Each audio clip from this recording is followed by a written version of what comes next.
Hit me, William. So, best run, 190. 190? 190. Well, this is a...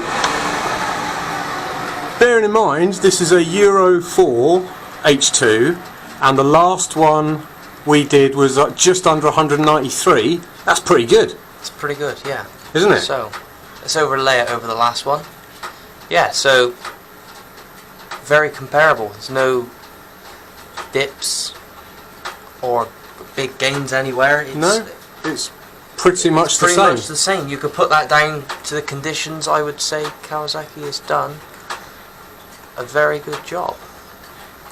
Yeah, so a little bit cooler in here today, but a little bit more humidity, so results aren't completely comparable, but enough, and that the curves are exactly the same shape. What's the air fuel on this thing? I didn't measure the air fuel on this one today. Oh no, we just watched the quick dyno one, yeah. We've previously measured the air fuel on one, and that was on the Euro 3 bike, but they were showing very rich. Right. So these bikes do respond well to mapping and exhaust pipe changes. They do. You said you had one in the other day, didn't you? Yeah, we did one a couple of months back now. We got over 200 horsepower from it with a pipe on it. All usable though. Yeah, that's the amazing thing about these. It's just there's nothing like riding one of these. It really isn't. I know they're expensive and the looks aren't to everyone's taste and they're front heavy, but the feeling of the supercharger, and it's constant, and say we're very smooth as well, especially for a Euro 4 bike. Yeah.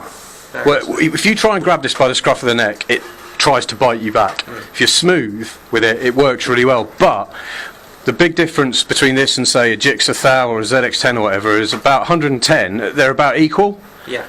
But then this thing just clears off after that because it doesn't stop pulling at the same hardness. It just pulls and pulls and pulls, and it's absolutely... power delivery of it is very linear. Yes. Well, as you can see from the curve, very linear. So if we just for fun, because I've got a minute, compare it to something like an RSV4, which is the most powerful normal 2017 sports bike. 2017.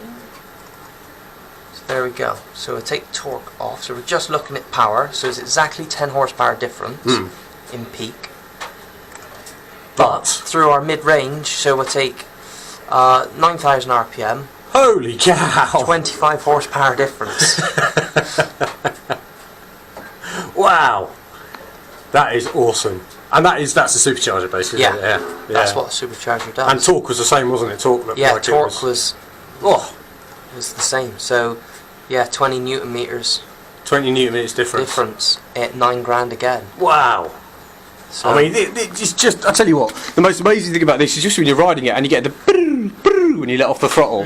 From the church. And even people who aren't into bikes look at this. Alright, it's 24 grand or whatever it is, but it's an event when you ride one. It dribbles along nice and slowly in the rain and all that kind of stuff. It's just easy to use, but when you want it. When you want it, it's there. And in 2015, when this first came out, Fagan was around Portimao only 1.5 seconds slower than the ZX10, with him pushing as hard as he could, which is pretty impressive for a really heavy, front-end heavy thing that isn't really a track bike. Not really. No. It's not really designed for... No, it's just designed, and we've got to give Kawasaki their kudos on this, because for something like this to come from a Japanese manufacturer in the modern age is really... it's admirable, because they just said, I know, let's do something stupid. Just do it. Let's just do it. And this is the result. They've achieved something that's great. Yeah, and hopefully this is the technology that will come down to some of their smaller bikes eventually, supercharged, but just doing this all by itself, never mind the absolutely insane R version, it is admirable, isn't it? So big well done to Kawasaki for that, and well done on only losing a couple of horsepower in Euro 4. So yeah, good on ya.